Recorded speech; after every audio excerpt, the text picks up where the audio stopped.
I made a video where I stated that words don't hurt unless you let them. Meaning, if you're offended by something somebody says or you let your feelings get hurt, that's on you. You are responsible for your feelings, not the other person. You are surrendering power to their words by the way you react. It doesn't mean you don't have a right to have feelings. It doesn't mean you don't have a right to be human. It doesn't mean you don't have a right to be offended. But just understand that people will push the blame of their actions, their reactions, off on somebody else. And I don't think they thought it through where they realize that they are admitting how weak they are because they gave the other person power. So words don't hurt unless you let them. But language is important, and that means what you say, how you say it, what terminology you use, how you use the English language, which can allow somebody to say something with as broad or as specific of a definition as they would like, is important. Because if you want to get your message across and you're not specific, then it can be misinterpreted. However, in my experience in life, most people out there are stupid. In addition to being lazy, in addition to being the kind of person that wants to just be told what to think, what to feel, what to wear, how to act, what to say, because of the laziness, they're also stupid and intimidated by people who use a lot of words to be specific because language is important. More or less, they say, you talk too much, you're too wordy. If I dumb it down for you, stupid ass, then you're going to misinterpret it, or you potentially could misinterpret it. See how potentially, that's one too many words, that's too many syllables. It's not my fault that you're stupid as shit and intimidated by somebody who wants to speak with some level, some degree of intelligence. Just like it's not my fault that you were offended by what I said. So words don't hurt unless you let them, but language is important.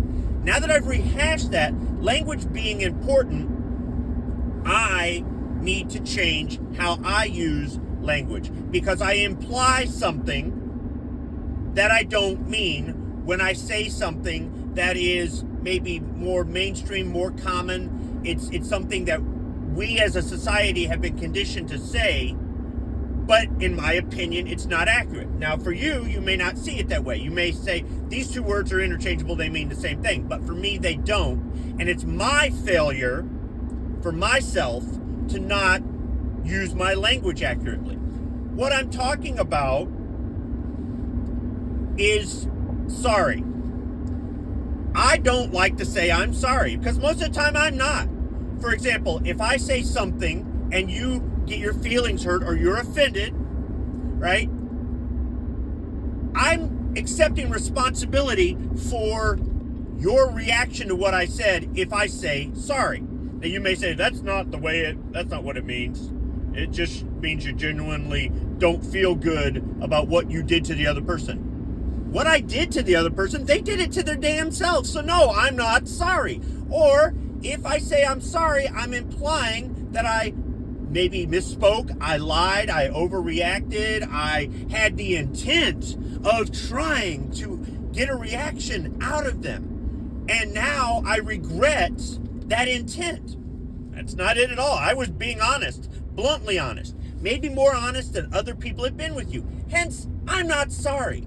So I don't like to say I'm sorry because I don't mean it. I'm not saying that if I do say I'm sorry, that every single time I don't mean it. But I might, out of habit, because our society deems we've got to apologize for everything. Apologizing is a sign of weakness. It is, because you're capitulating to the other person. You're giving in. You're enabling them. You're teaching them bad behavior. All they have to do is cry, and now you're going to say, you're sorry?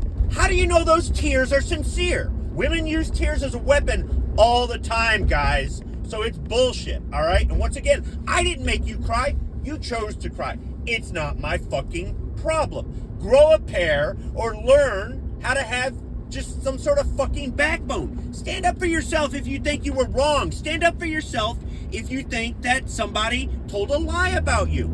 Absolutely, I support that. Defend yourself if somebody said something that wasn't true. But otherwise, if it's criticism, you might have earned it. Accept it. Or don't. It just once again shows how fucking weak you are. And that's not on me. That's on you. So I just don't like to say I'm sorry because there's a good chance that I don't mean it if I say it. So I've tried to condition myself to use the term sparingly. However, if I step on your toe, I mean physically step on your toe, bump into you in a crowded elevator, in a hallway, if I'm not paying attention and I turn around and I bump into you, I'll say I'm sorry. Well, that implies that I intended to bump into you. That implies I intended to step on your toe. That sort of thing. Sometimes when I step on somebody virtually, because we both have internet that's running at different speeds and we're actually not seeing each other face to face, and the other person has one of those stupid ass fucking pauses in their statement, and I think they're done because the last sentence they said would have wrapped up the fucking statement, and then they start talking again, but I talk over them. This is when I'm a panelist on a live show, right? I have a tendency to say I'm sorry because I kind of look at it as bumping into them in a hallway. Well, it's not the same thing. And I'm not sorry. Quit with your stupid fucking pauses. Like that, right? Quit with your stupid fucking pauses and just fucking say it. Otherwise, I'm gonna step on you. Get better fucking internet, asshole. I've been the one with slow internet before. Not often because I'll pay for good internet. Get better internet. Quit lagging and dragging. It ain't my thing, you know? So I'm not sorry. And I need to condition myself not to do that. Either shut the fuck up and don't say anything, just stop talking, right? Or how about if I just use excuse me? Because excuse me doesn't imply that I intended to do something. Excuse me is a polite way to say something less than I'm sorry. I didn't mean to do this. All right? Excuse me is 2 words. I didn't mean to do this is 6 words. I had to count it twice because I didn't use my thumb. All right. So I'm using less words to say the same thing because language is important, and you dumbasses, too many words and you get confused. So I need to condition myself to say, excuse me, or just don't say anything at all. But I'm not sorry when I step on you on a live show because you don't want to spend money on decent internet, or you're one of these assholes who had these stupid pauses. I'm not sorry if I bump into you in a hallway, but I didn't mean to do either action. So I'm going to try to do better to condition myself to say excuse me instead of sorry, because words don't hurt unless you let them, but language is important. And excuse me is not the same thing as sorry, in my opinion. Sorry implies intent, and excuse me implies that you didn't have any intent. Just my opinion. Thanks for listening.